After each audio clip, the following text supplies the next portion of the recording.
Good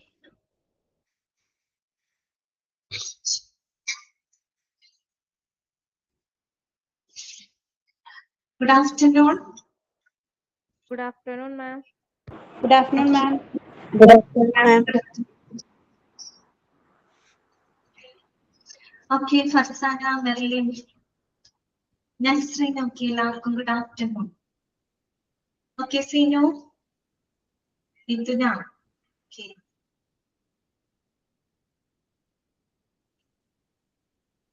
Harita, Kartika, Sharanya, okay, Anshi, Fatima, എല്ലാവർക്കും.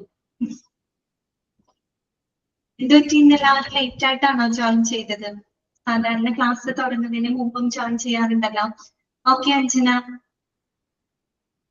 ഞാൻ ഇന്ന് ക്ലാസ്സിൽ വന്നപ്പോഴേ 5 മിനിറ്റ് മുമ്പ് നേരത്തെ കയറിയിരുന്നു ക്ലാസ്സിൽ. പക്ഷെ അന്നേരം ആരും ജോയിൻ ചെയ്തിട്ടുണ്ടായിരുന്നില്ല. സാധാരണ നേരത്തെ എല്ലാവരും കാണാറുണ്ട്, അതുകൊണ്ട് വെച്ചാണ് കേട്ടോ. ഓക്കെ, പിന്നെ വേറെ എന്തൊക്കെയുണ്ട് വിശേഷങ്ങൾ? എല്ലാവരും സുഖമായിട്ടിരിക്കുന്നില്ലേ?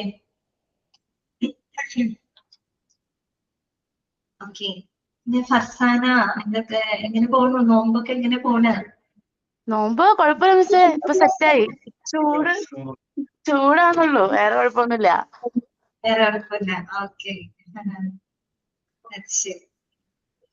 ഓക്കെ ഫാത്തിമ, കുഴപ്പമില്ല അല്ലേ? ശരി, തുടങ്ങാം. അപ്പൊ നമുക്ക് ഇന്നത്തെ ക്ലാസ് നമുക്ക് സ്റ്റാർട്ട് ചെയ്യാം കേട്ടോ. അടുക്കളയിൽ പണികളൊക്കെ ഉണ്ടെങ്കിൽ അതൊക്കെ നടന്നോട്ടെ. ഞാൻ പറഞ്ഞ പോലെ ഫോൺ അവിടെ കൊണ്ടുവച്ചാൽ മതി കേട്ടോ, ക്ലാസ് കേട്ടാ മതി. ഓക്കെ, അപ്പൊ നമുക്ക് നോക്കാം കേട്ടോ. നമ്മള് ട്രാൻസ്ഫർ ഓഫ് പേഷ്യൻസ് അല്ലേ പറഞ്ഞുകൊണ്ടിരുന്നത്?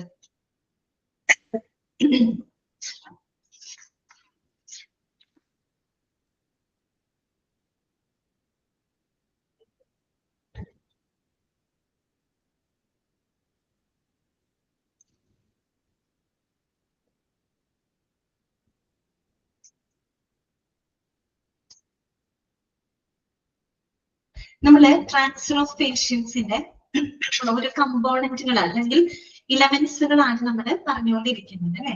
ഏറ്റവും ക്രിട്ടിക്കൽ ആയിട്ടുള്ള പേഷ്യൻസിനെ ട്രാൻസ്ഫർ ചെയ്യുമ്പോൾ വരുന്ന പ്രധാനപ്പെട്ട എലമെന്റ്സുകൾ എന്തൊക്കെയാണ് അല്ലെ. അപ്പൊ അതിനകത്ത് നമ്മള് 2 പോയിന്റുകള്, 2 എലമെന്റ്സുകൾ കഴിഞ്ഞ ക്ലാസ്സിൽ അവിടെ വരെ നമ്മൾ പറഞ്ഞു നിർത്തിയിരുന്നു.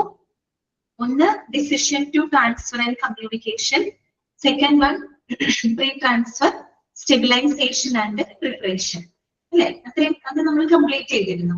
പ്രീ ട്രാൻസ്ഫർ, സ്റ്റെബിലൈസേഷൻ, പ്രിപ്പറേഷൻ എന്ന് പറയുന്ന 4 കാര്യങ്ങളാണ് അല്ലെ. ABCD ഓർമ്മയുണ്ടല്ലോ. A for airway, B for breathing, C for circulation and D for എന്തായിരുന്നു? D for disability or neurological status. Okay, ഇത്രയും കാര്യങ്ങളാണ് കഴിഞ്ഞ ക്ലാസ്സിൽ നമ്മൾ മോക്ക് ടെസ്റ്റ് ചെയ്യാൻ എളുപ്പമായിരുന്നു. ടെസ്റ്റ് പേപ്പറിൽ ചെയ്യാൻ എളുപ്പമായിരുന്നു കേട്ടോ. ക്വസ്റ്റ്യൻസ് എല്ലാം എളുപ്പമായിരുന്നു ചെയ്യാൻ. ആണോ? ഓക്കെ ഓക്കെ, ശരി. അപ്പോ നമുക്ക് അടുത്ത എലമെന്റ് പഠിക്കാം കേട്ടോ. മൂന്നാമത്തെ എലമെന്റ് എന്ന് പറഞ്ഞു കഴിഞ്ഞാല് മോഡ് ഓഫ് ട്രാൻസ്ഫർ ആണ് കേട്ടോ. പിന്നെ ഒരു കാര്യം നിങ്ങൾ ഓരോന്നിനും പഠിക്കണം കേട്ടോ. എയർവേയിൽ എന്തൊക്കെയാണ് ചെയ്യുന്നത്, ബ്രീത്തിങ്ങിൽ എന്തൊക്കെയാണ്, സർക്കുലേഷനുമായിട്ട് ബന്ധപ്പെട്ട് കുറച്ച് മെഡിക്കൽ ടേംസുകളൊക്കെ നമ്മൾ പറഞ്ഞിരുന്നു അല്ലെ. ന്യൂമോതെറാക്സ് അതൊക്കെ നോട്ട് ചെയ്ത് വെക്കണം കേട്ടോ. അതുപോലെ തന്നെ നമ്മൾ ന്യൂറോളജിക്കൽ സ്റ്റാറ്റസ് പറഞ്ഞപ്പോ GCS അല്ലെ, ഗ്ലാസ്ഗോ കോമ സ്കെയിൽ, അതിനെ പറ്റിയൊക്കെ നമ്മൾ പറഞ്ഞിട്ടുണ്ട്. അതൊക്കെ ഇമ്പോർട്ടന്റ് ആണ്, നോട്ട് ചെയ്ത് വെക്കുക കേട്ടോ. ഇനി മൂന്നാമത് വരുന്നതാണ് ഓക്കെ മുഹമ്മദ് അക്കം, ഗുഡ് ആഫ്റ്റർനൂൺ. മ്യൂട്ട് ചെയ്യാണ് കേട്ടോ. മൂന്നാമത്തെ എലമെന്റ് എന്ന് പറഞ്ഞു കഴിഞ്ഞാല് മോഡ് ഓഫ് ട്രാൻസ്ഫർ, അതായത് മെത്തേഡ് ഓഫ് ട്രാൻസ്ഫർ.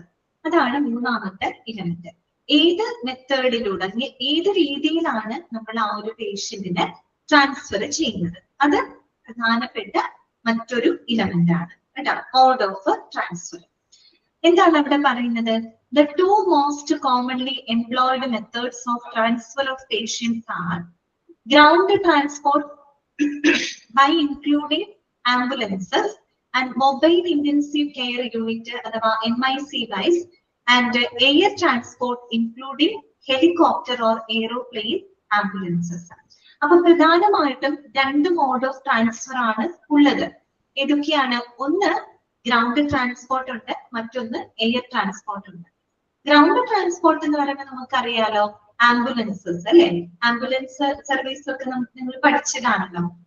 ആംബുലൻസ് നമുക്കറിയാം ബേസിക് ലൈഫ് സപ്പോർട്ട് അല്ലെ, ബേസിക് എമർജൻസി വെഹിക്കിൾസ് ആണ് അല്ലെ ഫോർ ട്രാൻസ്പോർട്ടിംഗ് ദ പേഷ്യൻസ്. ഇതാണ് ആംബുലൻസ്.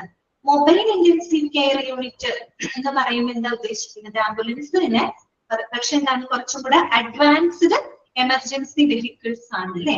അതിന് that is equipped with ICU like equipments ഉണ്ടായിരിക്കും, ട്രെയിനഡ് ആയിട്ടുള്ള പാരാമെഡിക്കൽ സ്റ്റാഫുകൾ ഉണ്ടായിരിക്കും, ഡോക്ടേഴ്സ് ഉണ്ടായിരിക്കും അല്ലെ. അപ്പൊ അങ്ങനെയുള്ള എല്ലാ സജ്ജീകരണങ്ങളുള്ള കുറെ കൂടെ അഡ്വാൻസ്ഡ് ആയിട്ടുള്ള എമർജൻസി വെഹിക്കിൾസ് ആണ് മൊബൈൽ ഇന്റൻസീവ് കെയർ യൂണിറ്റ് എന്ന് പറയുന്നത് കേട്ടോ. സംഭവം എന്തൊക്കെയാണ്? ആംബുലൻസ് തന്നെയാണ്. Okay thanks, good afternoon. സംഭവം ആംബുലൻസ് തന്നെയാണ്. പിന്നെ എന്താണ് സാധാരണ ആംബുലൻസ് എന്ന് പറയുമ്പോൾ അത് ബേസിക് ആയിട്ടുള്ള എമർജൻസി വെഹിക്കിൾ ആണ്. ബേസിക് സപ്പോർട്ട് ഒക്കെ കൊടുക്കാനുള്ള സജ്ജീകരണങ്ങളാണ് അതിനകത്ത് ഉണ്ടായിരിക്കുക. അതേസമയം മൊബൈൽ ഇന്റൻസീവ് കെയർ യൂണിറ്റ് എന്ന് പറയുമ്പോൾ കുറെ കൂടെ അഡ്വാൻസ്ഡ് ആയിട്ടുള്ള എമർജൻസി വെഹിക്കിൾസ് ആണ്. അതിനകത്ത് ICU എക്യുപ്മെന്റ്സുകൾ, അതുപോലെ തന്നെ ട്രെയിനിങ് നേടിയിട്ടുള്ള ഡോക്ടേഴ്സ്, പാരാമെഡിക്കൽ സ്റ്റാഫുകൾ, അവരുടെയൊക്കെ സേവനങ്ങൾ അതിൽ ലഭ്യമായിരിക്കും. ചുരുക്കി പറഞ്ഞാല് മൊബൈൽ ഇന്റൻസീവ് കെയർ യൂണിറ്റ്സ് എന്ന് പറയുമ്പോൾ എന്താണ്? ഏറ്റവും ക്രിട്ടിക്കൽ ആയിട്ടുള്ള പേഷ്യൻസിനെയൊക്കെ ട്രാൻസ്പോർട്ട് ചെയ്യാനുള്ള എല്ലാ സജ്ജീകരണങ്ങളുള്ള ആംബുലൻസ് തന്നെയാണ് കേട്ടോ. അപ്പൊ അതാണ് ഗ്രൗണ്ട് ട്രാൻസ്പോർട്ടിനകത്ത് വരുന്നത്. എയർ ട്രാൻസ്പോർട്ട് നമുക്കറിയാലോ, ഹെലികോപ്റ്റർ പിന്നെ എയറോപ്ലെയിൻസ് ഒക്കെ വഴിയായിട്ട് നമുക്ക് എന്ത് ചെയ്യാം? പേഷ്യൻസിനെ ട്രാൻസ്ഫർ ചെയ്യാവുന്നതാണ്. ആദ്യം നമ്മൾ പഠിക്കുന്നത് ഗ്രൗണ്ട് ട്രാൻസ്പോർട്ട് ആണ് കേട്ടോ. ഓക്കെ, ഗ്രൗണ്ട് ട്രാൻസ്പോർട്ട് നിങ്ങൾക്ക് അറിയാവുന്നതാണ്. കാര്യം നമ്മൾ ഓൾറെഡി ആംബുലൻസ് സർവീസസിനകത്ത് പഠിച്ച കാര്യങ്ങളാണ് കേട്ടോ. അപ്പൊ നോക്കുക, ground transport. Different types of ambulance are used in this mode of transfer of patients കേട്ടോ. അപ്പോ നമ്മൾ അതിനകത്ത് തന്നെ പല ടൈപ്പ് ഓഫ് ആംബുലൻസസ് നമ്മൾ ഉപയോഗിക്കുന്നുണ്ട്. ഇപ്പൊ നമ്മൾ ആംബുലൻസ് സർവീസ് പഠിച്ചിട്ട് തന്നെ ABCD എന്നൊക്കെ പറഞ്ഞിട്ട് നിങ്ങൾ ടൈപ്സ് ഓഫ് ആംബുലൻസ് ഒക്കെ പഠിച്ചിട്ടുണ്ട്. അപ്പൊ നിങ്ങൾക്ക് അറിയാവുന്ന കാര്യങ്ങളാണ് കേട്ടോ. അപ്പൊ ഒന്നാമത്തേതാണത് ബേസിക് ലൈഫ് സപ്പോർട്ട് ആംബുലൻസ് അഥവാ BLS എന്ന് നമുക്ക് പറയാം. ബേസിക് ലൈഫ് സപ്പോർട്ട് ആംബുലൻസ് എന്ന് പറഞ്ഞാൽ എന്താണ്?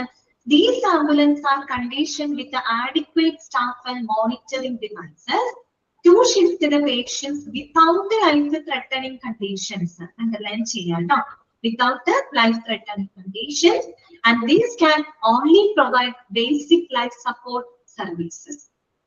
അപ്പോ ഇതെന്ന് പറഞ്ഞ എങ്ങനെയുള്ള ആംബുലൻസ് ആണ്? ഇത്തരം ആംബുലൻസ് എന്ന് പറഞ്ഞു കഴിഞ്ഞാല് ഏറ്റവും പ്രത്യേകിച്ച് ലൈഫ് ത്രെട്ടനിങ് കണ്ടീഷനുള്ള ആളുകൾക്ക് വേണ്ടിയിട്ടല്ല, നോർമൽ ആയിട്ടുള്ള ആളുകളെ നമ്മൾ പറയില്ലേ ട്രാൻസ്പോർട്ട് ചെയ്യാനുള്ള പർപ്പസ് മാത്രമാണ്.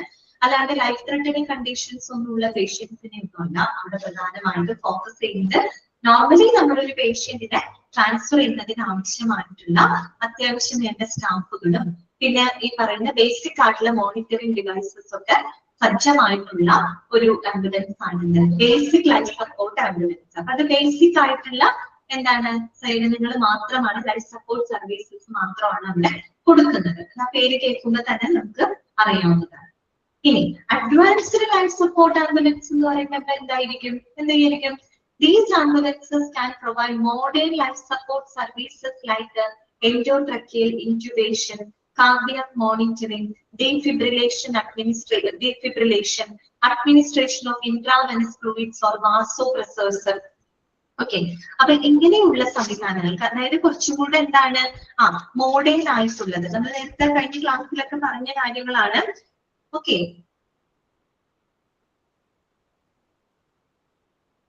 ഒരു മിനിറ്റ്.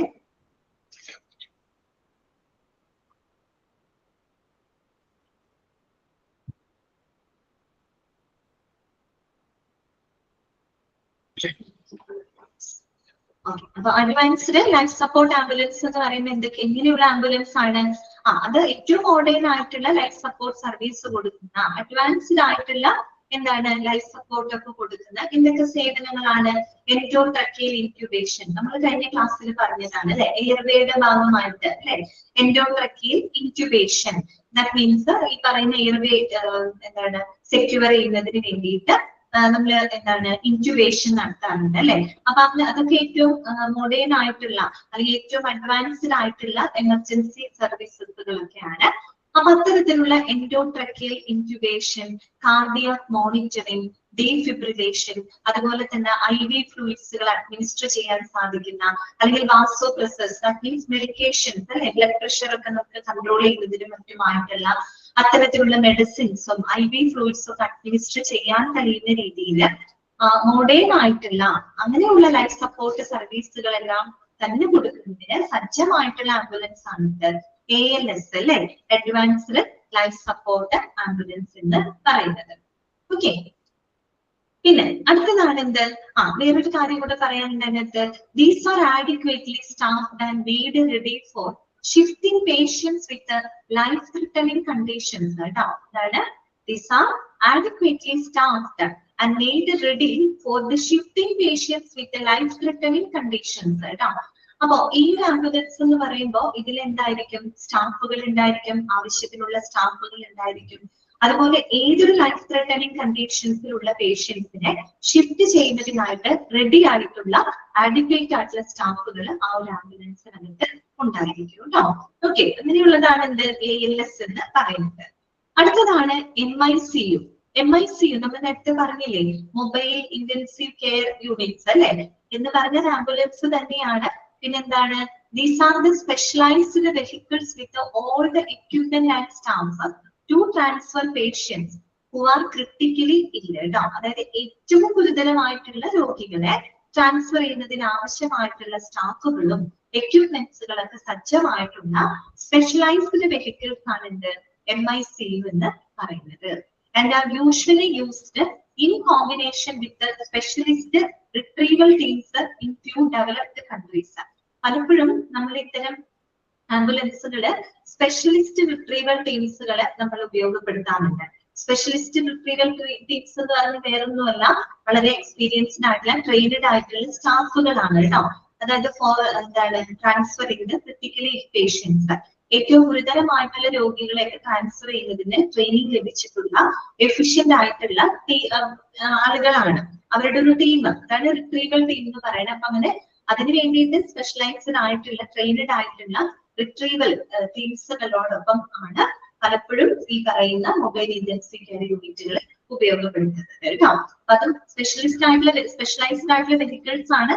അവിടെ എന്താ പ്രത്യേകത? ഏറ്റവും ക്രിട്ടിക്കലി ഇല്ലായിട്ടുള്ള ആളുകളെയൊക്കെ ട്രാൻസ്ഫർ ചെയ്യുന്നതിന് വേണ്ടിയിട്ടുള്ള സ്റ്റാഫുകളും എക്യുപ്മെന്റ്സും ഒക്കെ സജ്ജമായിട്ടുള്ള ഒരു വെഹിക്കിൾ ആണ് MICU എന്ന് പറയുന്നത് കേട്ടോ. ഇത്രയുമാണ് എന്തിനകത്ത് വരുന്നത്? ഗ്രൗണ്ട് ട്രാൻസ്പോർട്ടിനകത്ത് വരുന്നത്. ഇതൊക്കെ നമുക്ക് അറിയാവുന്ന കാര്യങ്ങളാണ്, പുതിയതായിട്ടൊന്നും ഇതിനകത്ത് പഠിക്കുന്നില്ല കേട്ടോ.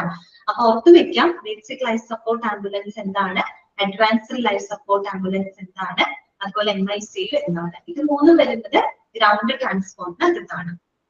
ഇനി പഠിക്കാനുള്ളത് എന്താണ്? എയർ ട്രാൻസ്പോർട്ട് ആണ്. എയർ ട്രാൻസ്പോർട്ടിനെ പറ്റി എന്താണ് പറയുന്നത്?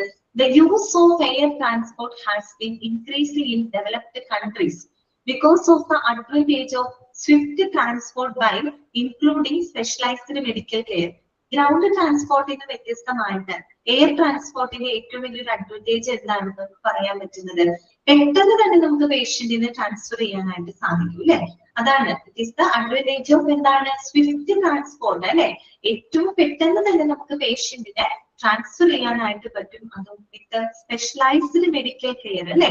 ഒരു സ്പെഷ്യലൈസ്ഡ് മെഡിക്കൽ കെയറോട് കൂടിയിട്ട് എത്രയും പെട്ടെന്ന് തന്നെ നമുക്ക് പേഷ്യൻസിനെ എന്ത് ചെയ്യാൻ പറ്റുന്നു? ട്രാൻസ്ഫർ ചെയ്യാനായിട്ട് സാധിക്കുന്നു എന്നുള്ളതാണ് അതിന്റെ ഏറ്റവും വലിയൊരു അഡ്വാൻറ്റേജ് എന്ന് പറയുന്നത്. Okay. There has been an approved prognosis of patients with the trauma, severe myocardial infarction, and severe stroke owing to rapid provision of suitable medical care by the use of air transport.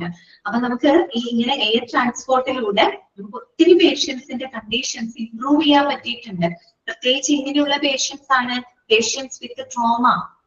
Trauma means വളരെ ഗുരുതരമായിട്ടുള്ള പരിക്ക്, ആഘാതങ്ങളൊക്കെ സംഭവിച്ചിട്ടുള്ള patients, അതുപോലെ severe myocardial infarction. Myocardial infarction means എന്താണ്? That means attack ആണ് അല്ലെ, അതായത് heart attack വന്നിട്ടുള്ള patients, severe ആയിട്ടുള്ള സ്ട്രോക്ക് വന്നിട്ടുള്ള പേഷ്യൻസ്. അപ്പൊ അവരെയും സംബന്ധിച്ച് അവരെയൊക്കെ അവരുടെ ടൈം വളരെ ഇമ്പോർട്ടന്റ് ആണ് അല്ലെ. എത്രയും പെട്ടെന്ന് അവരെ നമ്മൾ ഹോസ്പിറ്റലിൽ എത്തിക്കുകയാണെങ്കിൽ നമുക്ക് അവരുടെ ജീവൻ രക്ഷിക്കാനായിട്ട് സാധിക്കും അല്ലെ. അപ്പൊ അങ്ങനെയുള്ള പേഷ്യൻസിന്റെയൊക്കെ കണ്ടീഷൻസ് നമുക്ക് ഇങ്ങനെ എയർ ട്രാൻസ്പോർട്ട് ചെയ്തതിലൂടെ അവരെയൊക്കെ ഇംപ്രൂവ് ചെയ്യാനായിട്ട് സാധിച്ചിട്ടുണ്ട് എന്നാണ് പറയുന്നത് കേട്ടോ. ഓക്കെ, ക്ലിയർ ആണല്ലോ? രണ്ട് മെത്തേഡ് മനസ്സിലായല്ലോ. അപ്പൊ mode of transport means method of transport ആണ് രണ്ടെണ്ണമാണ്, ground transport and air transport കേട്ടോ. ഗ്രൗണ്ട് ട്രാൻസ്പോർട്ടിനകത്ത് മൂന്നെണ്ണം നിങ്ങൾ പഠിച്ചിട്ടുണ്ട്, VLS, ALS, അതുപോലെ തന്നെ MICU കേട്ടോ. പിന്നെ രണ്ടാമത്തത് എയർ ട്രാൻസ്പോർട്ട്. അതിന്റെ ഏറ്റവും വലിയ അഡ്വാൻറ്റേജ് എന്താണ്? The patient can be swiftly transport ചെയ്യാൻ പറ്റും അല്ലെ. നമുക്ക് പെട്ടെന്ന് തന്നെ അവർ എന്ത് ചെയ്യാൻ പറ്റും? ട്രാൻസ്പോർട്ട് ചെയ്യാൻ പറ്റും. സ്പെഷ്യലൈസ്ഡ് കെയർ അല്ലെ, പ്രത്യേക പരിചരണങ്ങളൊക്കെ കൊടുത്ത് എളുപ്പത്തിൽ തന്നെ നമുക്ക് പേഷ്യന്റിനെ ട്രാൻസ്ഫർ ചെയ്യാൻ പറ്റും എന്നുള്ളതാണ് അതിന്റെ ഏറ്റവും വലിയ അഡ്വാൻറ്റേജ്. അതുകൊണ്ട് തന്നെ ഏറ്റവും ക്രിട്ടിക്കൽ ആയിട്ടുള്ള പേഷ്യൻസിനെ ട്രാൻസ്പോർട്ട് ചെയ്യാനുള്ള ഏറ്റവും നല്ല മാർഗം എന്ത് തന്നെയാണ്? എയർ ട്രാൻസ്പോർട്ട് ആണ്. ഓക്കെ, ഇനി അടുത്തത് നോക്കിയേ. The patients who are more likely to get the benefit from the air transport ആണ്. പ്രത്യേകം എടുത്ത് പറഞ്ഞിട്ടുണ്ട് നമ്മുടെ ടെക്സ്റ്റില്, അതുകൊണ്ട് അത് ഇമ്പോർട്ടന്റ് ആണ്, നോട്ട് ചെയ്ത് വെക്കുക കേട്ടോ. അതായത് എയർ ട്രാൻസ്പോർട്ട് വഴിയായിട്ട് കൂടുതൽ ബെനിഫിറ്റുകൾ ലഭിക്കുന്നത് എങ്ങനെയുള്ള പേഷ്യൻസിനാണെന്നാണ് കേട്ടോ. Okay, the patients who are more likely to get the benefit from the air transport ആണ്. അതായത് എയർ ട്രാൻസ്പോർട്ട് വഴിയായിട്ട് ഏറ്റവും കൂടുതൽ ബെനിഫിറ്റുകൾ ലഭിക്കുന്ന പേഷ്യൻസുകൾ ആരൊക്കെയാണ്? ഇങ്ങനെയുള്ള പേഷ്യൻസിനൊക്കെയാണ് കേട്ടോ. ഓക്കെ, അപ്പൊ 4 പോയിന്റുകൾ അവിടെ കൊടുത്തിട്ടുണ്ട്, അത് ഇമ്പോർട്ടന്റ് ആണ്, അത് എടുത്ത് തന്നെ നമ്മളോട് ചോദിക്കാം കേട്ടോ. എങ്ങനെയുള്ള പേഷ്യൻസിനാണ്? ഒന്നാമത്തത് the patients with the severe trauma and penetrating chest injuries, multi-system injuries, crush injuries, or patients with the unstable vital signs. അതായത് നേരത്തെ പറഞ്ഞല്ലോ, വളരെ സിവിയർ ആയിട്ടുള്ള ട്രോമ മീൻസ് പരിക്ക് അല്ലെങ്കിൽ ഭയങ്കര സീരിയസ് ആയിട്ട് ഇഞ്ചുറി ഒക്കെ സംഭവിച്ചിട്ടുള്ള പേഷ്യൻസ്. അതുപോലെ പെനിട്രേറ്റിംഗ് ചെസ്റ്റ് ഇഞ്ചുറീസ് എന്നൊക്കെ പറഞ്ഞു കഴിഞ്ഞാൽ നമ്മുടെ ചെസ്റ്റിലൊക്കെ ഭയങ്കര തുളഞ്ഞു കയറുന്ന രീതിയിലുള്ള മുറിവുകളൊക്കെ സംഭവിച്ചിട്ടുള്ള, അത് തന്നെ തുളച്ചു കയറുന്ന രീതിയിലൊക്കെ ഇഞ്ചുവേർഡ് ആയിട്ടുള്ള പേഷ്യൻസ്. അതുപോലെ മൾട്ടി സിസ്റ്റം ഇഞ്ചുറീസ്, ഒന്നിൽ കൂടുതൽ ഓർഗൻ സിസ്റ്റംസുകളൊക്കെ ഇഞ്ചുവേർഡ് ആയിട്ടുള്ള പേഷ്യൻസ്. അതുപോലെ ക്രഷ് ഇഞ്ചുറീസ്, ഈ ചതവ് മൂലമൊക്കെ വരുന്ന മുറിവുകൾ എന്ന് വെച്ചാൽ വളരെ സീരിയസ് ആയിട്ടുള്ള ആക്സിഡന്റും ഇഞ്ചുറികളൊക്കെയാണ് അവിടെ ഉദ്ദേശിക്കുന്നത് അല്ലെ. അതുപോലെ all patients with unstable vital signs എന്ന് വെച്ചാൽ അവരുടെ വൈറ്റൽ സൈൻസ്, ദാറ്റ് മീൻസ് അവരുടെ മൊത്തത്തിലുള്ള അവരുടെ ഫിസിക്കൽ കണ്ടീഷൻസ് അൺസ്റ്റേബിൾ ആയിട്ടുള്ള ആൾക്കാർ. അവിടെ എന്നൊക്കെ പറയുമ്പോൾ അവിടെ ജീവന് വളരെ ഇമ്പോർട്ടന്റ് ആണ്, പെട്ടെന്ന് തന്നെ ഹോസ്പിറ്റലിൽ എത്തിക്കാന്നുള്ളതാണ്. അപ്പൊ ഇത്തരത്തിലുള്ള പേഷ്യൻസിനെയൊക്കെ ട്രാൻസ്പോർട്ട് ചെയ്യാൻ ഏറ്റവും നല്ലത് ഇത് തന്നെയാണ്, എയർ ട്രാൻസ്പോർട്ട് ആണ് അല്ലെ. കാരണം അത്രയും ഇഷ്യൂസ് ഉള്ള ആളുകളാണ് അല്ലെ. Severe trauma patients, penetrating chest injuries, multi system injuries, crush injuries, patients with unstable vital signs, ഇങ്ങനെയുള്ളവരെയൊക്കെ ട്രാൻസ്ഫർ ചെയ്യാനായിട്ട് എയർ ട്രാൻസ്പോർട്ട് തന്നെയാണ് നല്ലത്. അടുത്തത് കേട്ടോ, രണ്ടാമത്തെ പറയുന്നത് patients with the acute coronary syndrome in crucial need of revascularization procedure, cardiac tamponade with hemodynamic compromise, cardiogenic shock, in need of intra-aortic balloon pump or other assist devices. ചുരുക്കി പറഞ്ഞു കഴിഞ്ഞാല് നമ്മള് ഹൃദ്രോഗം ഉള്ള പേഷ്യൻസ് ഉണ്ടല്ലോ, ഹാർട്ട് സംബന്ധമായിട്ടൊക്കെ ഇഷ്യൂസ് വരുന്ന patients.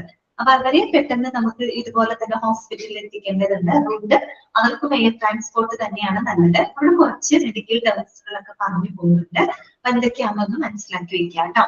ഒന്നാമത്തത് patients with acute coronary syndrome in crucial need of revascularisation procedure. Acute coronary syndrome എന്ന് പറയുമ്പോൾ നമ്മൾ CAD പഠിച്ചത് ഓർമ്മയുണ്ട് നമുക്ക്, CAD കൊറോണറി ആർട്ടറി സിൻഡ്രം. അതായത് നമ്മൾ ഈ ബ്ലഡ് ഈ പറയുന്ന ഹാർട്ടിലേക്കുള്ള എന്താണ് ഈ പറയുന്ന ആർട്ടറിയിലൊക്കെ ബ്ലോക്ക് വരിക അല്ലെ. അങ്ങനെ ബ്ലോക്ക് വരുമ്പോഴാണ് അവർക്ക് സിവിയർ ആയിട്ടുള്ള പെയിനും മറ്റൊക്കെ അനുഭവപ്പെടുന്നത് അല്ലെ. പെട്ടെന്ന് ഹോസ്പിറ്റൽ, അതെന്നെ ആൻജിന, പെട്ടെന്ന് ഹോസ്പിറ്റലിൽ എത്തിക്കുകയെങ്കിൽ ആള് മരണപ്പെടും.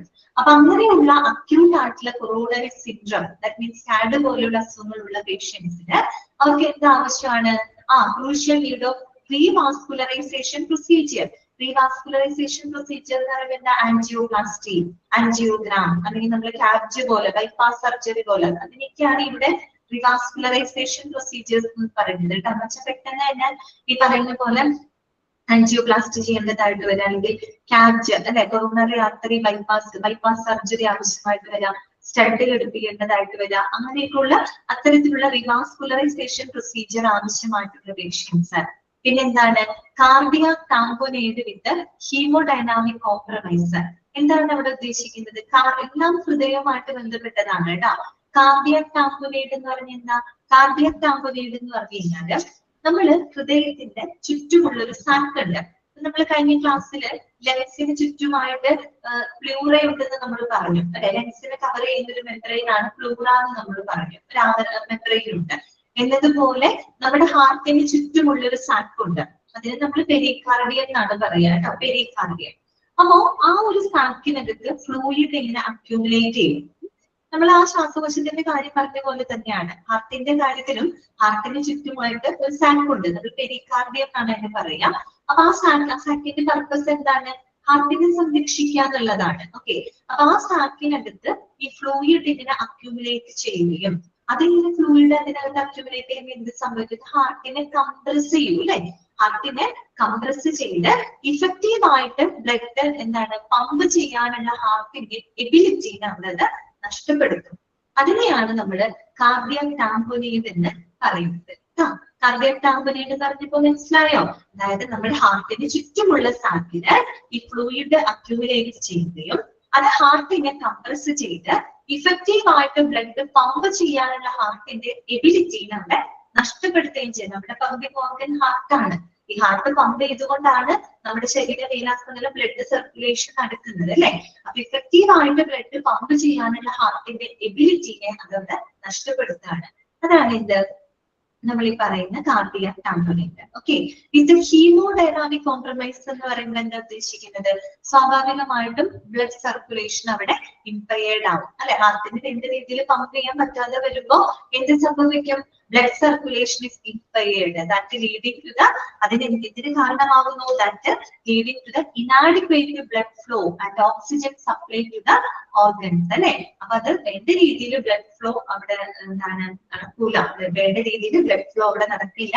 അത് മാത്രമല്ല നമ്മുടെ വൈറ്റൽ ഓർഗൻസിന് ആവശ്യമായിട്ടുള്ള ഈ പറയുന്ന എന്താണ് ഓക്സിജൻ സപ്ലൈയും അവിടെ ഉണ്ടാകില്ല. സ്വാഭാവികമായിട്ടും എന്ത് വരുന്നു? ഹാർട്ട് അറ്റാക്ക് വരുന്ന ഒരു സാഹചര്യം വരികയാണ്. ഓക്കെ, പ്രസീത ലേറ്റ് ആയി പോയല്ലോ. ഓക്കെ, അപ്പൊ ഇത്രയും പ്രശ്നങ്ങൾ അവിടെ ഉണ്ടാകും. അങ്ങനെയുള്ള പേഷ്യൻസ് പെട്ടെന്ന് തന്നെ കൊണ്ടുപോകണം അവരെ. പിന്നെന്താണ് cardiogenic shock. Cardiogenic shock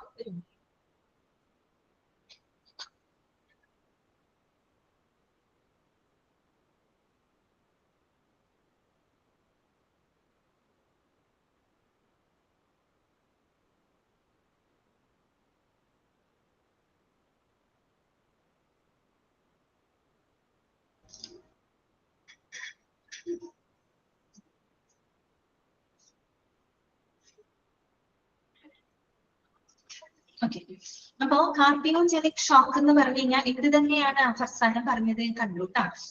heart attack തന്നെയാണ്, അത് തന്നെയാണ് കേട്ടോ. ഹാർട്ട് അറ്റാക്ക് തന്നെയാണ് ഉദ്ദേശിക്കുന്നത്. അത് അറിയാലോ, ഒരു ലൈഫ് ത്രെട്ടനിങ് ആയിട്ടുള്ള ഒരു കണ്ടീഷൻ ആണ് എന്ന് പറഞ്ഞു കഴിഞ്ഞാല് എന്താണ്? ഹാർട്ട് കനോട്ട് പമ്പ് ഇഫക്റ്റീവ്ലി അല്ലെ. ഹാർട്ടിന് ശരിയായ രീതിയിൽ എന്ത് ചെയ്യാൻ പറ്റുന്നില്ല? പമ്പ് ചെയ്യാനായിട്ട് പറ്റുന്നില്ല അല്ലെ. എന്താണ് പ്രസീത ക്ലാസ്സിൽ കണക്ട് ആവുന്നില്ല? Okay okay okay. എന്താണ് ഹരിതയ്ക്ക് എന്ത് പറ്റിയെന്നായിരുന്നോ? ഒന്നും പറ്റിയില്ലല്ലോ. ഡ്യൂട്ടിയിലായിരുന്ന. Okay okay okay Praseetha.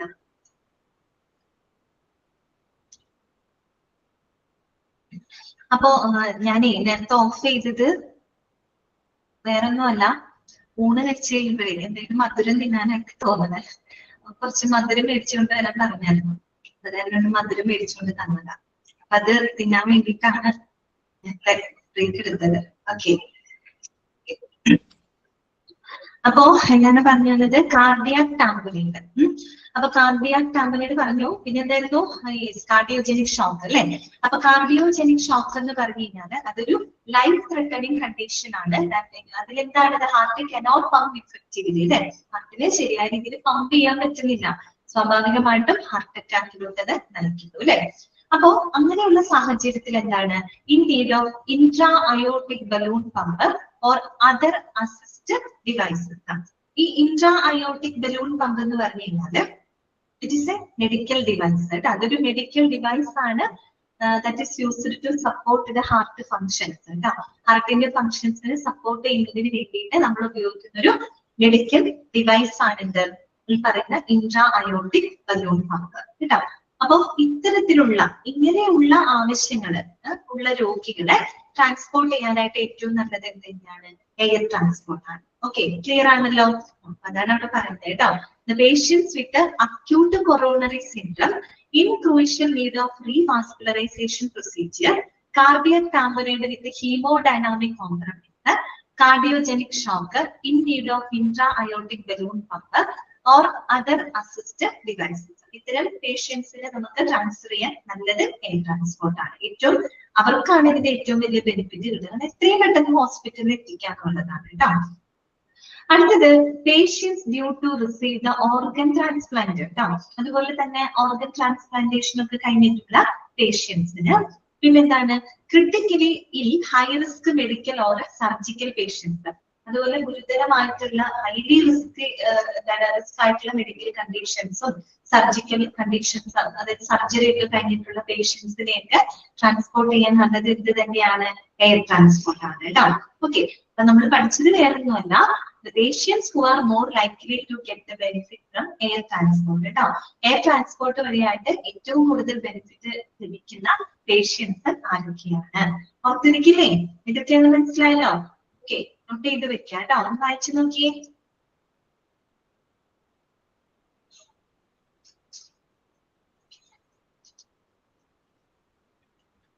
അടുത്തതാണ് എക്കമ്പനീഡ് പേഷ്യന്റ് കേട്ടോ. അപ്പൊ നമ്മൾ മൂന്നാമത്തെ എലമെന്റ് പഠിച്ചു കഴിഞ്ഞു കേട്ടോ. മൂന്നാമത്തെ എലമെന്റ് മോഡ് ഓഫ് ട്രാൻസ്ഫർ നമ്മൾ പഠിച്ചു കഴിഞ്ഞു. ഇനി നമുക്ക് വേണ്ടത് എന്താണ്? നാലാമത്തെ എലമെന്റ്. നാലാമത്തെ എലമെന്റ് നമ്മൾ എന്താ അന്ന് പറഞ്ഞത്? എക്കമ്പനീഡ് പേഷ്യന്റ് അല്ലെ? പേഷ്യന്റിനോടൊപ്പം ആരാണ് എക്കമ്പനി ചെയ്യുന്നത് അല്ലെ? അത് നാലാമത്തെ എലമെന്റ് ആണ്. നമുക്ക് വെറുതെ ഒരു പേഷ്യന്റിനെ ട്രാൻസ്ഫർ ചെയ്ത് ഒറ്റയ്ക്ക് വിടാൻ പറ്റുമോ? ഇല്ല. അവരോടൊപ്പം മെഡിക്കൽ സ്റ്റാഫുകൾ ആരെങ്കിലും പോകേണ്ടതുണ്ട് അല്ലെ? അതുമായിട്ട് ബന്ധപ്പെട്ടതാണ്. അതും ഇമ്പോർട്ടന്റ് ആണ് കേട്ടോ. എക്കമ്പനീഡ് പേഷ്യന്റിന് കുറച്ച് കാര്യങ്ങൾ പഠിക്കാനുണ്ട്. അത് ഇമ്പോർട്ടന്റ് ആണ്, നോട്ട് ചെയ്ത് വെക്കണം. നോക്കാം. It is normally suggested to have at least 2 proficient personnel accompanying the patient to be shifted. At least 2 proficient personnel എന്നുള്ളത് നിങ്ങൾ അണ്ടർലൈൻ ചെയ്ത് വെച്ചേ. ആ 2 എന്നുള്ളത് ഇമ്പോർട്ടന്റ് ആണ് കേട്ടോ. At least 2 proficient personnel accompanying the patient underline ചെയ്ത് വെക്കണം കേട്ടോ. അതായത് നിങ്ങളോട് ചോദിക്കാം, ഒരു പേഷ്യന്റിനെ ട്രാൻസ്ഫർ ചെയ്യുന്ന സമയത്ത് കുറഞ്ഞത് എത്ര സ്റ്റാഫുകളാണ് അവരോടൊപ്പം ഉണ്ടായിരിക്കേണ്ടത് എന്ന് ചോദിച്ചാൽ അറ്റ്ലീസ്റ്റ് 2 പ്രൊഫഷണൽ ആയിട്ടുള്ള സ്റ്റാഫുകൾ ആ ഒരു പേഷ്യന്റിനോടൊപ്പം ഉണ്ടായിരിക്കണം. പിന്നെയോ the care needed by each patient in the course of transfer that relies on the level of patient's critical care dependency and correspondingly are divided into. അപ്പോ ഈ പറയുന്ന ഓരോ പേഷ്യന്റിനും ട്രാൻസ്ഫർ ചെയ്യുന്ന ആ ഓരോ പേഷ്യന്റിനും അവർക്ക് ആവശ്യമായിട്ടുള്ള പരിചരണം എന്ന് പറഞ്ഞത് അവരുടെ ക്രിട്ടിക്കൽ ലെവലിനനുസരിച്ചിട്ടാണല്ലോ നമ്മൾ അവർക്ക് പരിചരണം കൊടുക്കേണ്ടത്. അപ്പോ നമ്മള് ആ ഒരു ലെവലുകളെ, ആ ഒരു പേഷ്യൻസിന്റെ ആ ഒരു എന്താണ് ആ ക്രിട്ടിക്കൽ കെയറിനെ പ്രധാനമായിട്ട് അവർക്ക് ആവശ്യമായിട്ടുള്ള കെയറിനെ നമ്മൾ പ്രധാനമായിട്ട് അവരുടെ ലെവൽ അനുസരിച്ച് ആ ക്രിട്ടിക്കൽ ലെവലിനെ 4 ആയിട്ടാണ് നമ്മൾ ഡിവൈഡ് ചെയ്തിരിക്കുന്നത്. ഇതൊക്കെയാണ് 4 ഡിവിഷൻസ് എന്ന് പറയുന്നത്. 4 ഡിവിഷൻ എന്ന് പറയുമ്പോൾ 1 എന്താട്ടോ കൗണ്ട് ചെയ്യുന്നത്, 0-ൽ നിന്നാണ് കൗണ്ട് ചെയ്യുന്നത്. അതിപ്പോഴും ഓർക്കാം. 4 എന്ന് പറയുമ്പോൾ 1, 2, 3, 4 അങ്ങനെ വിചാരിക്കരുത്. നമ്മൾ 0 തൊട്ടാണ് കൗണ്ട് ചെയ്യുന്നത്. ലെവൽ 0, ലെവൽ 1, ലെവൽ 2, ലെവൽ 3 അങ്ങനെ 4 ലെവൽസുകളായിട്ടാണ് നമ്മളിതിനെ കാറ്റഗറൈസ് ചെയ്യുന്നത് കേട്ടോ. ഒരിക്കലും 0 എന്നാണ് കൗണ്ട് ചെയ്യുന്നത് കേട്ടോ. Level 0, level 1, level 2, level 3. അവിടെ നിങ്ങൾ പഠിക്കുമ്പോൾ ശ്രദ്ധിക്കേണ്ടത് ഓരോ ലെവലിലും എത്രത്തോളം ക്രിട്ടിക്കാലിറ്റി ഉള്ള പേഷ്യന്റ് ആണ്. ഓക്കെ, അത് നോക്കുക. ലെവൽ 0-ൽ എങ്ങനെയുള്ള പേഷ്യന്റ് ആണ്, ലെവൽ 1-ൽ എങ്ങനെയാണ്, 2-ൽ എങ്ങനെയാണ്, 3-ൽ എങ്ങനെയാണ്, അത് നോക്കി വെക്കാം. അത് പിന്നെ ഓരോ ലെവലിലുള്ള പേഷ്യന്റിന്റെ കൂടെ ആരൊക്കെയാണ് അക്കമ്പനി ചെയ്യുന്നത്, അങ്ങനെയാണ് അവിടുന്ന് ചോദ്യം വരാം കേട്ടോ. അപ്പൊ അല്ലെങ്കിൽ നിങ്ങളുടെ ആ ക്രിട്ടിക്കാലിറ്റി തന്നിട്ട് ഇത് ഏത് ലെവൽ ഓഫ് പേഷ്യന്റ് ആണ്, അല്ലെങ്കിൽ ഇങ്ങനെ ഒരു പേഷ്യന്റിന്റെ കൂടെ ആരാണ് അക്കമ്പനി ചെയ്യുന്നത്, ആ രീതിയിലാണ് ക്വസ്റ്റ്യൻ വരാം. അപ്പൊ അങ്ങനെ ഫോക്കസ് ചെയ്ത് പഠിക്കാം കേട്ടോ. അപ്പൊ ഫസ്റ്റ് 1 ലെവൽ 0 ആണ്. ലെവൽ 0 എന്ന് പറയുന്നത് എന്താ പ്രത്യേകത നോക്കിയേ? എങ്ങനെയുള്ള പേഷ്യൻസ് ആണ്? 0 എന്ന് പറയുമ്പോൾ തന്നെ നമുക്കറിയാം വലിയ ക്രിട്ടിക്കാലിറ്റി ഒന്നും ഇല്ലാത്ത പേഷ്യൻസ് ആയിരിക്കും അല്ലെ? അപ്പൊ നോക്കിയേ, it consist of the patients who can be managed at the ward level in a hospital and are normally not needed to be accompanied by any specialized person. Okay, level 0 എന്ന് പറയുന്നത് എന്താണ്? നമുക്ക് ward ലെവലിൽ തന്നെ manage ചെയ്യാനായിട്ട് സാധിക്കുന്ന patients എന്ന് പറയുന്നത് എന്താണ്? അങ്ങനെ ക്രിട്ടിക്കാലിറ്റി ഒന്നും ഇല്ലാത്ത പേഷ്യൻസ് ആണ് അല്ലെ? വാർഡ് ലെവലിൽ തന്നെ നമുക്ക് എന്ത് ചെയ്യാൻ പറ്റും? അവർക്ക് അവരെ മാനേജ് ചെയ്യാനായിട്ട് സാധിക്കുന്ന പേഷ്യൻസ്. അങ്ങനെയുള്ള പേഷ്യൻസിന്റെ കൂടെ ആരും തന്നെ അക്കമ്പനി ചെയ്യേണ്ട ആവശ്യമില്ല അല്ലെ? Not needed to be accompanied by any specialised person. അതായത് പ്രത്യേകിച്ച് ഒരു സ്റ്റാഫുകളും അവരുടെ കൂടെ അക്കമ്പനി ചെയ്യേണ്ട, കൂടെ പോകേണ്ട കാര്യം ഇല്ല. ഏത് ലെവലാണ് നമ്മൾ പറഞ്ഞത്? ലെവൽ 0. ലെവൽ 0 ആരെങ്കിലും കൂടെ പോകണോ? വേണ്ട. Not needed to be accompanied by the person. Okay, രണ്ടാമത്തത് ലെവൽ 1 കേട്ടോ. ഒരു മിനിറ്റ്.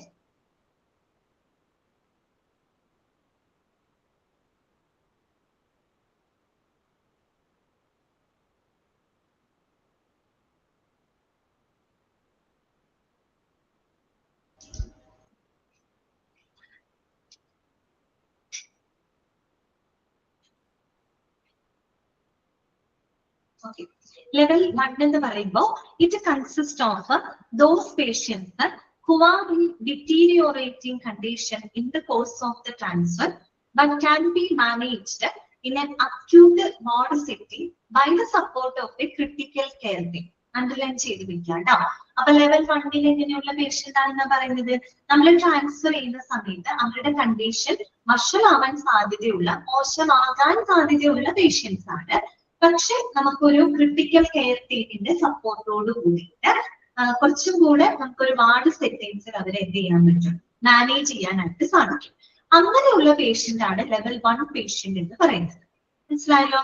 അപ്പൊ ലെവൽ 1 പേഷ്യന്റിന്റെ പ്രത്യേകത എന്താണ്? ഇങ്ങനെയുള്ള പേഷ്യന്റ് ആണ്. അതായത് അവര് ട്രാൻസ്ഫർ ചെയ്യുന്ന സമയത്ത് ചിലപ്പോൾ അവരുടെ കണ്ടീഷൻ എന്താണ്? വഷളാവാൻ, മോശമാവാൻ സാധ്യതയുള്ള പേഷ്യന്റ് ആണ്.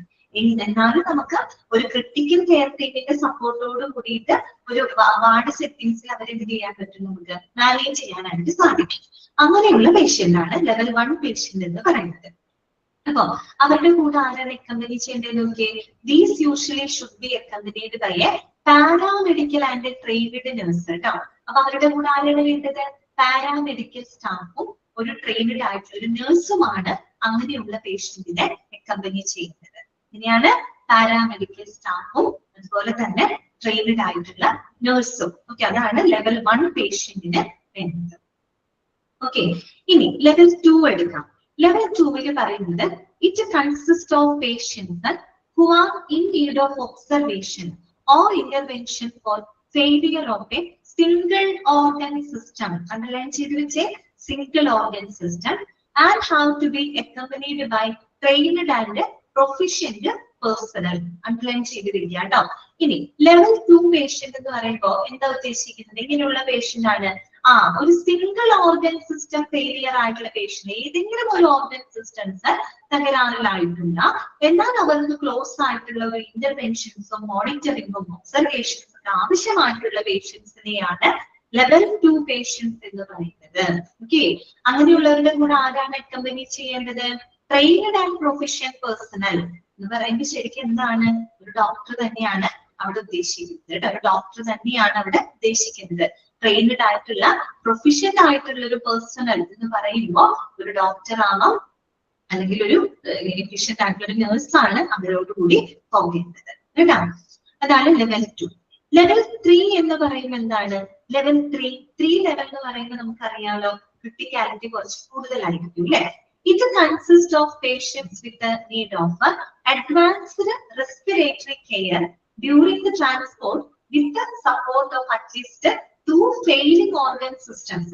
അതായത് ഏതെങ്കിലും ഒന്നിൽ കൂടുതൽ ഓർഗൻ സിസ്റ്റംസുകളൊക്കെ തകരാറിലായിട്ടുള്ള പേഷ്യൻസ്, അങ്ങനെയുള്ള പേഷ്യന്റിനെ ട്രാൻസ്പോർട്ട് ചെയ്യുന്ന സമയത്ത് നമുക്ക് അഡ്വാൻസ്ഡ് ആയിട്ടുള്ള റെസ്പിറേറ്ററി കെയർ കൊടുക്കേണ്ടതായിട്ട് വരും. അത്തരം പേഷ്യൻസിനെയാണ് നമ്മൾ ലെവൽ 3. ലെവൽ 3 കേൾക്കുമ്പോൾ തന്നെ അറിയാലോ, അത്യാവശ്യം ക്രിട്ടിക്കൽ ആണ്. അതായത് ഒരു ഓർഗൻ സിസ്റ്റം അല്ല, ഒന്നിലധികം ഓർഗൻ സിസ്റ്റംസ് തകരാറിലായിരിക്കും. പോരാത്തെ നമുക്ക് അഡ്വാൻസ്ഡ് ആയിട്ടുള്ളൊരു റെസ്പിറേറ്ററി അതന്നെ കോംപ്ലിക്കേറ്റഡ് ആയിരിക്കും, അവർക്ക് അഡ്വാൻസ്ഡ് ആയിട്ടുള്ള റെസ്പിറേറ്ററി കെയർ ആവശ്യമാണ്.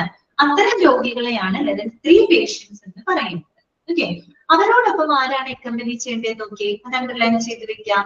These patients must be accompanied by a competent doctor along with a nurse and a paramedic.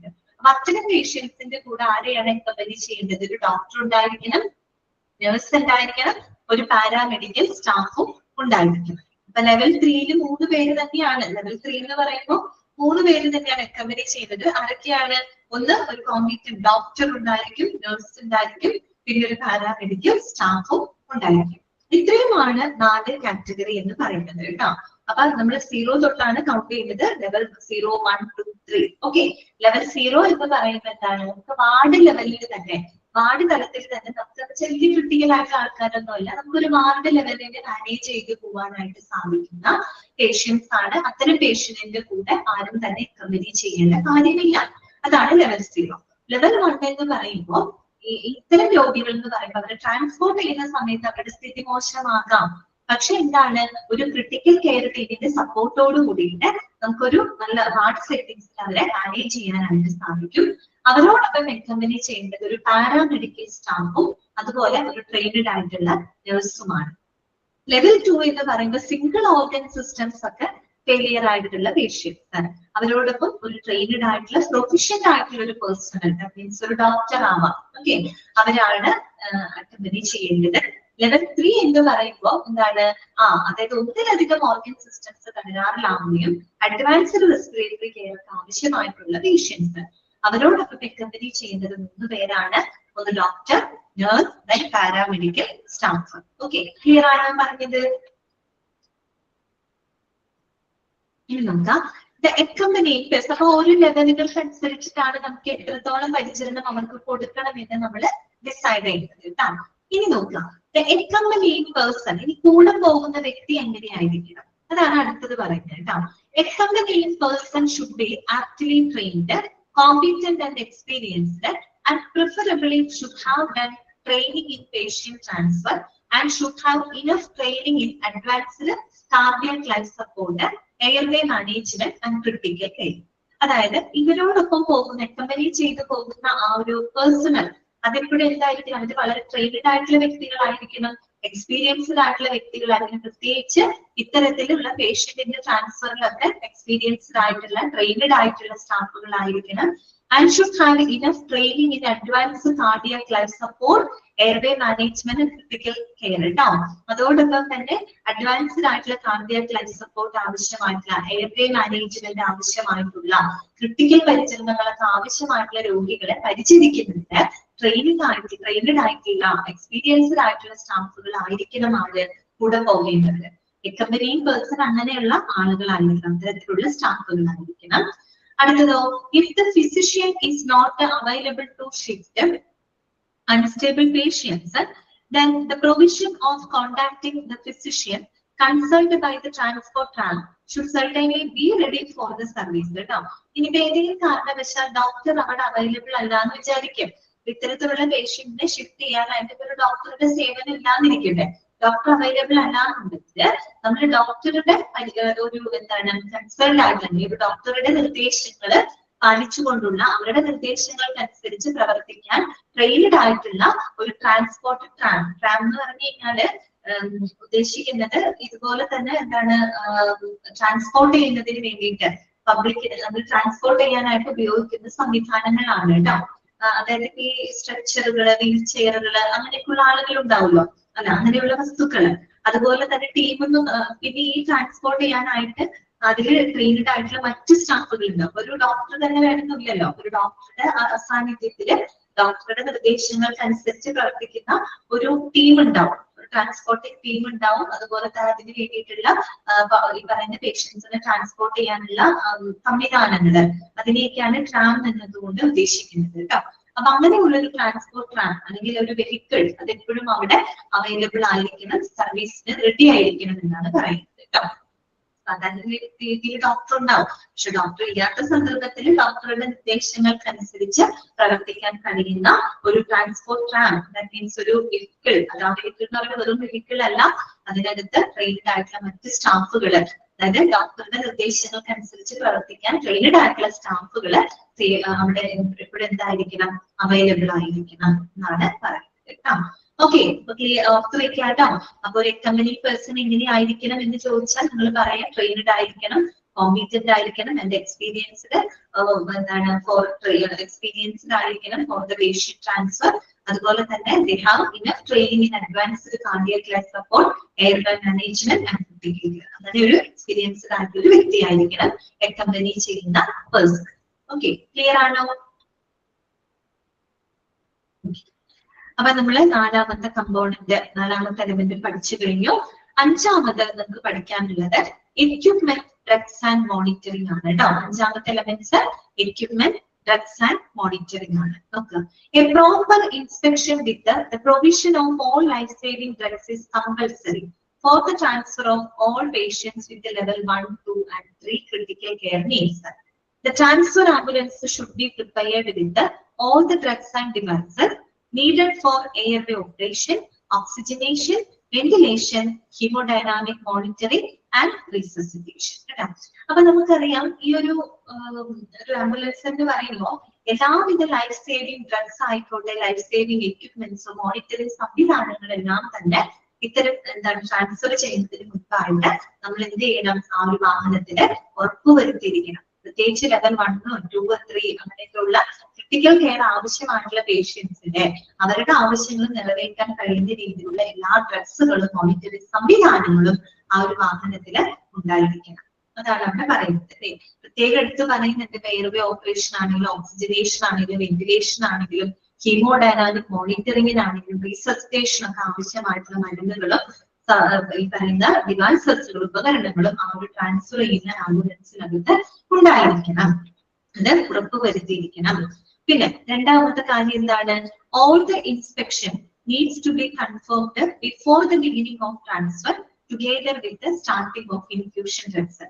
അപ്പൊ ചിലപ്പോൾ IV ഡ്രഗ്സുകളൊക്കെ കൊടുത്തുകൊണ്ടായിരിക്കും നമ്മൾ രോഗിയെ കൊണ്ടുപോകുന്നുണ്ടാവുക, IV ഫ്ലൂയിഡ്സ് ഒക്കെ കയറ്റിയിട്ടായിരിക്കും നമ്മൾ കൊണ്ടുപോകുന്നുണ്ടാവുക. അപ്പൊ ആ ഒരു ഇൻഫ്യൂഷൻ ഡ്രഗ്സുകൾ സ്റ്റാർട്ട് ചെയ്യുന്നതിനോടൊപ്പം തന്നെ നമ്മൾ എല്ലാവിധ ഇൻസ്പെക്ഷൻസുകളും എല്ലാവിധ പരിശോധനകളും നമ്മുടെ ഉറപ്പാക്കിയിരിക്കും. അതായത് നമ്മളിപ്പോ ആ ഒരു ട്രാൻസ്ഫർ ചെയ്യുന്നതിന് മുമ്പായിട്ട് ആ വാഹനത്തില് ഈ പേഷ്യന്റിന് വേണ്ട എല്ലാ പറയുന്ന സ്റ്റാഫുകളായിക്കോട്ടെ മറ്റ് ഡിവൈസസും എക്യുപ്മെന്റ്സും ഒക്കെ ഉണ്ടോ എന്നുള്ളത് ഉറപ്പുവരുത്തിയിരിക്കണം. ഓക്കെ, പിന്നെ എന്താണ് അടുത്തതൊന്ന് നോട്ട് ചെയ്ത് വെക്കാം കേട്ടോ. ദ ഡ്രഗ്സ് റിക്വയർഡ് ഫോർ, അത് അണ്ടർലൈൻ ചെയ്ത് വെക്കാം. The drugs required for the patient transfer involve muscle relaxants, sedatives, analgesics, inotropes and resuscitation drugs. Full underline ചെയ്യാം കേട്ടോ. അതായത് നമ്മൾ ട്രാൻസ്ഫർ ചെയ്യുന്ന ഒരു ആംബുലൻസിൽ ഉണ്ടായിരിക്കേണ്ട ഡ്രഗ്സുകൾ ഏതൊക്കെയാണ് കേട്ടോ. ഏതൊക്കെ ഡ്രഗ്സുകളാണ് പറയുന്നത്? ഒന്ന് ഈ പറയുന്ന മസിൽ റിലാക്സൻസ് അല്ലെ, മസിൽ റിലാക്സൻസ്, സെഡേറ്റീവ്സ്, അതുപോലെ അനാൽജസിക്സ് വേദന സംഹാരികള്, ഈനോട്രോപ്സ്. ഈനോട്രോപ്സ് എന്ന് പറഞ്ഞാൽ എന്താണെന്ന് അറിയാമോ? These are the medicines that is used to strengthen the ഹാർട്ടിന്റെ പമ്പിംഗ് എബിലിറ്റി. ഹാർട്ടിന്റെ പമ്പിംഗ് എബിലിറ്റി എന്താണ് സ്ട്രെങ്തൻ ചെയ്യുന്നതിന് വേണ്ടിയിട്ട് ഉപയോഗിക്കുന്ന മെഡിസിൻ ആണ് ഈ പറയുന്ന ഈനോട്രോപ്സ് കേട്ടോ. എഴുതി വെച്ചോളൂ കേട്ടോ. മെഡിസിൻസ് യൂസ്ഡ്, മലയാളത്തിലായാലും എഴുതി വെച്ചാൽ മതി. Medicines used to strengthen the heart's pumping ability. നമ്മുടെ ഹാർട്ടിന്റെ പമ്പിംഗ് എബിലിറ്റി ഒക്കെ കുറച്ചും കൂടി സ്ട്രെങ്തൻ ചെയ്യുന്നതിന് വേണ്ടിയിട്ട് ഉപയോഗിക്കുന്ന മെഡിസിൻസ് ആണ് കേട്ടോ ഈനോട്രോപ്സ് എന്ന് പറയുന്നത്.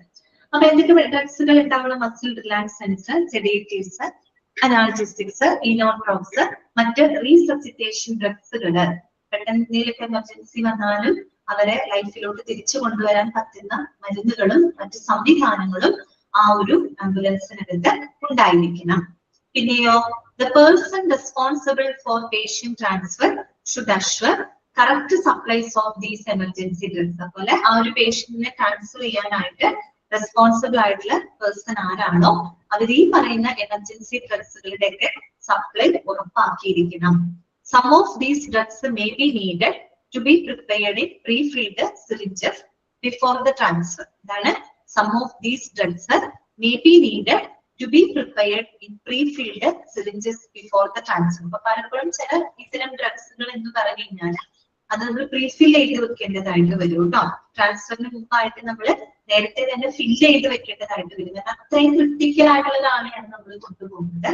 അപ്പൊ അതൊക്കെ പ്രത്യേകം എന്ത് ചെയ്യണം, ട്രാൻസ്ഫർ ചെയ്യാനായിട്ട് അക്കമ്പനി ചെയ്യുന്ന സ്റ്റാഫുകൾ ആരാണോ അല്ലെങ്കിൽ റെസ്പോൺസിബിൾ ആയിട്ടുള്ള ആളുകൾ ആരാണോ അവർ ഈ പറയുന്ന എമർജൻസി മരുന്നുകളുടെയും മറ്റ് ഡിവൈസസുകളുടെയും ആ ഒരു അവൈലബിലിറ്റി ആ ഒരു വാഹനത്തിന് ഉറപ്പ് വരുത്തിയിരിക്കണം.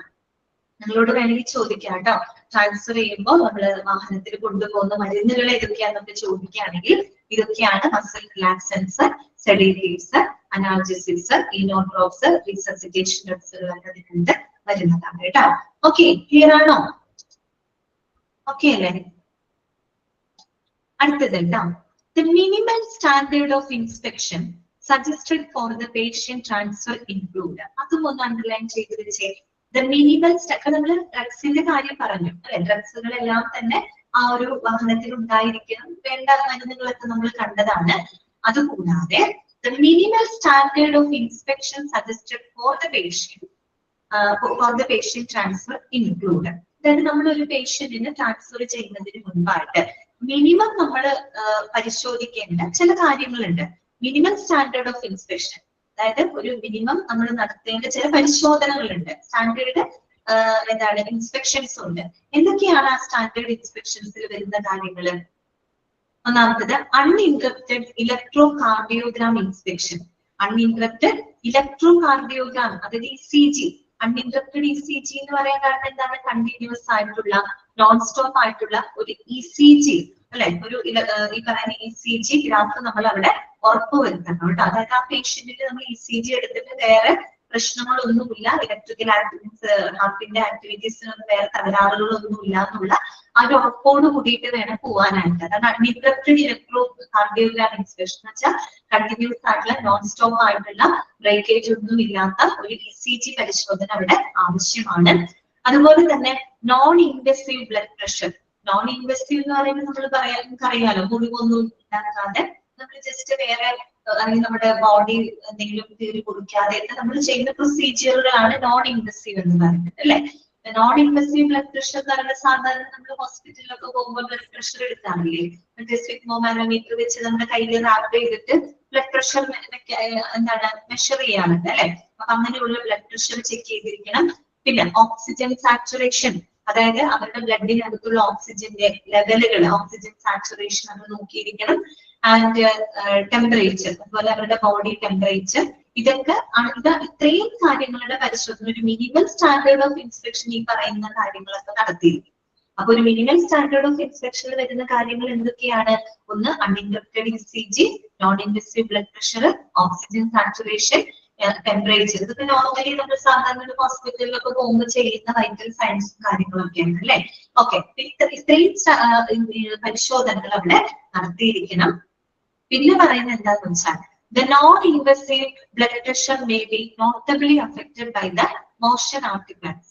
So it may be cautious to use the invasive blood pressure inspection in a selected subset of patients. നമ്മൾ നേരത്തെ പറഞ്ഞല്ലോ നോൺ ഇൻവെസീവ് ആയിട്ടുള്ള ബ്ലഡ് പ്രഷർ, അതായത് നമ്മൾ പുറത്തുനിന്ന് തന്നെ നമ്മൾ മറ്റേ സ്ഫിഗ്മോമാനോമീറ്റർ വെച്ച് റാപ്പ് ചെയ്തിട്ട് നമ്മൾ BP നോക്കാറുണ്ട്. അപ്പൊ അതൊരു നോൺ ഇൻവെസീവ് ആയിട്ടുള്ള ബ്ലഡ് പ്രഷർ ആണ്. പക്ഷെ അങ്ങനെ നോക്കുമ്പോൾ നമ്മൾ ഈ രോഗിയെ ട്രാൻസ്ഫർ ചെയ്ത സമയത്ത് ഈ മൂവ്മെന്റ്സ് മൂലം എന്ത് സംഭവിക്കാം? ചിലപ്പോ ഈ ഒരു ബ്ലഡ് പ്രഷറിന്റെ മെഷർമെന്റ്സിൽ വേരിയേഷൻസ് ഉണ്ടാകാം. ഓക്കെ, നോൺ ഇൻവെസീവ് ആയിട്ടുള്ള ബ്ലഡ് പ്രഷറിൽ എന്തുണ്ടാവാം? വ്യതിയാനങ്ങൾ ഉണ്ടാവാം. Because of the motion artefacts എന്ന് വെച്ചാൽ മൂവ്മെന്റ്സ് മൂലം. ഈ രോഗിനെ നമ്മൾ കൊണ്ടുപോകുന്ന ഒരു വാഹനത്തിൽ, ഇപ്പൊ വാഹനം എന്തായാലും മൂവ് ചെയ്യുന്ന ചെറിയൊരു മൂവ്മെന്റ്സ് അവിടെ മൂലം എന്തുണ്ടാവാം? ബ്ലഡ് പ്രഷർ ഒരു പക്ഷെ കറക്റ്റ് ആയിട്ട് നമുക്ക് മെഷർ ചെയ്യാനായിട്ട് അല്ലെങ്കിൽ കറക്റ്റ് രീതിയിൽ ചിലപ്പോൾ നമുക്ക് കിട്ടിയിട്ട് വരില്ല. So it may be cautious to use invasive blood pressure inspection in a selected subset of patients. അതുകൊണ്ട് തന്നെ ചില സെലക്ടഡ് പേഷ്യൻസിന് മാത്രം നമ്മൾ ഇൻവെസീവ് ആയിട്ടുള്ള ബ്ലഡ് പ്രഷർ ഇൻസ്പെക്ഷൻ ആണ് നോക്കുക. ഇൻവെസീവ് BP ഇൻസ്പെക്ഷൻ എന്ന് പറയുന്നത് എന്താണ്? നമ്മള് നേരിട്ട് ഒരു കത്തീറ്റർ അല്ലെങ്കിൽ directly inserted into the artery, നമ്മൾ നേരിട്ട് ആർട്ടറിയിലേക്ക് ഇൻസേർട്ട് ചെയ്തിട്ട് അങ്ങനെ നമുക്ക് നേരിട്ട് എന്ത് ചെയ്യാൻ പറ്റും?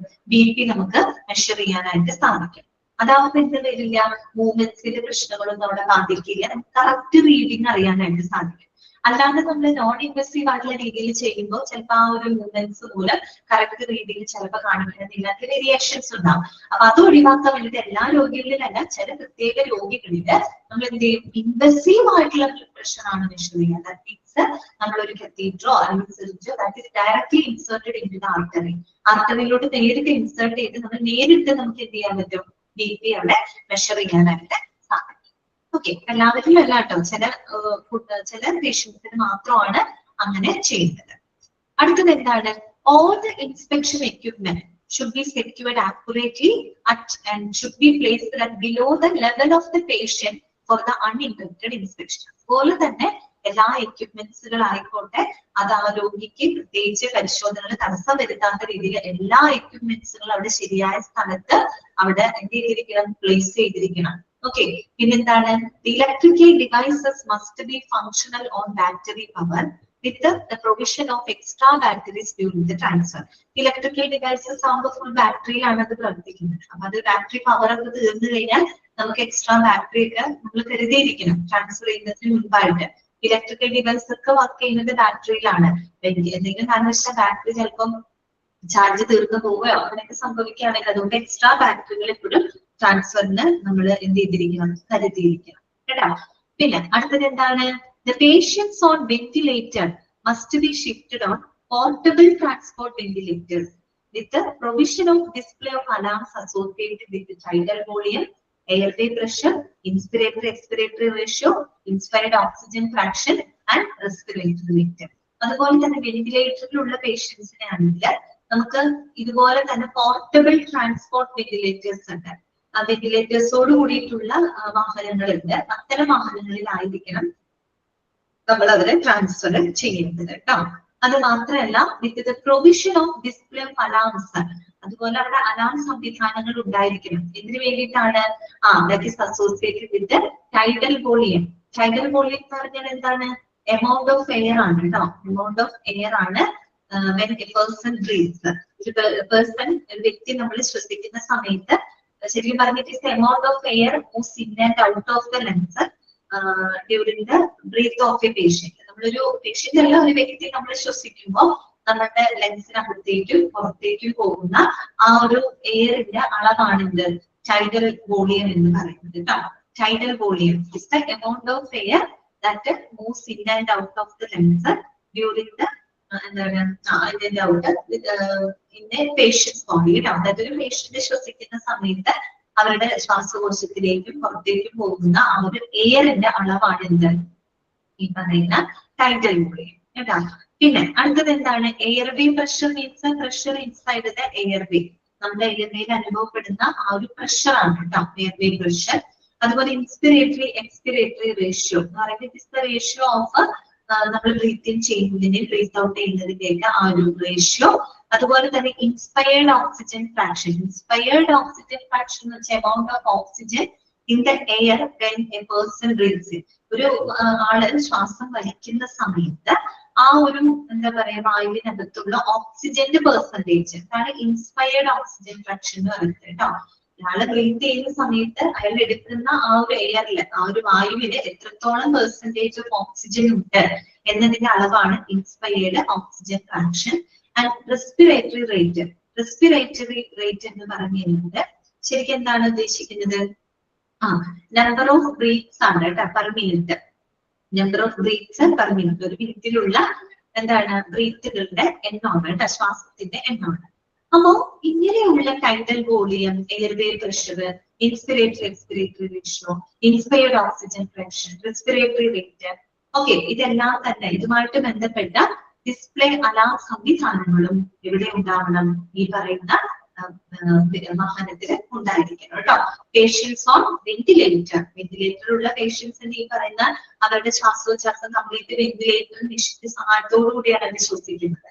അതുകൊണ്ട് തന്നെ അവരുടെ tidal volume, airway pressure, inspiratory expiratory ratio, inspired oxygen fraction, respiratory rate ഇതൊക്കെ ഡിസ്പ്ലേ ചെയ്യുന്നതിന് ആവശ്യമായിട്ടുള്ള അലാം സംവിധാനങ്ങൾ അവിടെ ഉണ്ടായിരിക്കണം.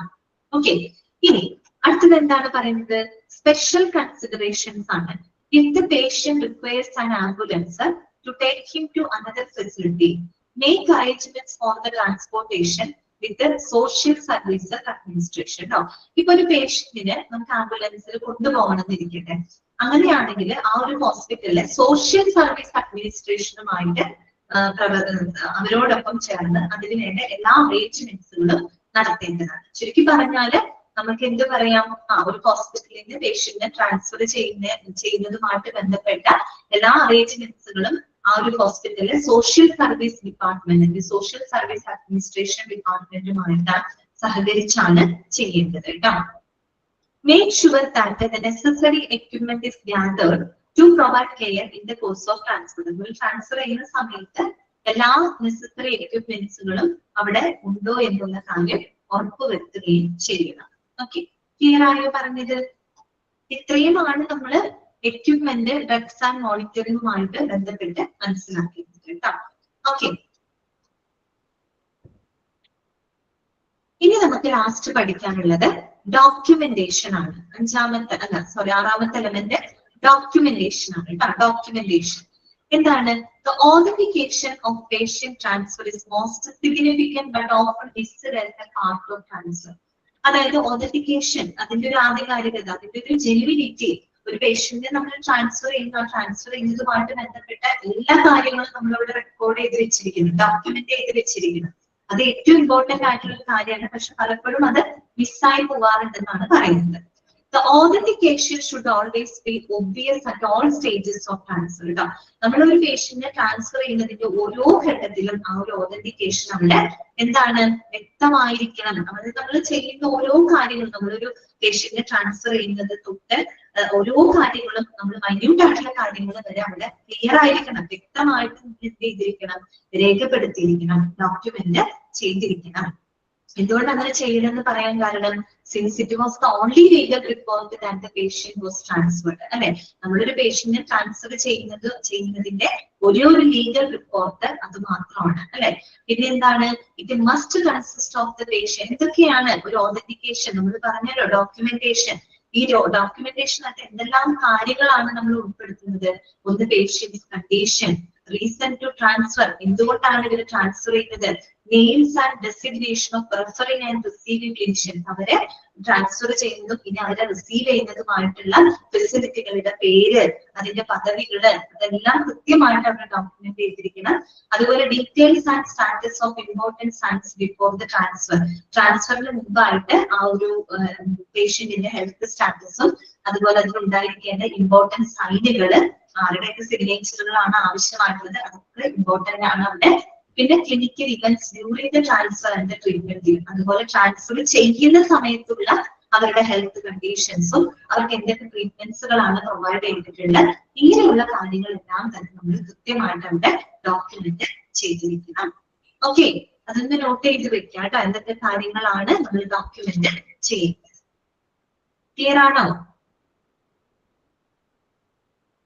ഓക്കെ, അപ്പോ നമ്മുടെ സമയം കഴിഞ്ഞു. നമുക്ക് ചെറിയൊരു കാര്യം കൂടെ പറയാനുണ്ടോ, അത് നമുക്ക് അടുത്ത ക്ലാസ്സിൽ പറഞ്ഞിട്ട് പുതിയൊരു ചാപ്റ്റർ നമുക്ക് തുടങ്ങാം കേട്ടോ. ഓക്കെ, അൺമ്യൂട്ട് ചെയ്തിട്ടുണ്ട്. Okay, thank you ma'am. ശരി കേട്ടോ, അപ്പൊ നമുക്ക് thank you ma'am. Thank you ma'am. Thank you ma'am.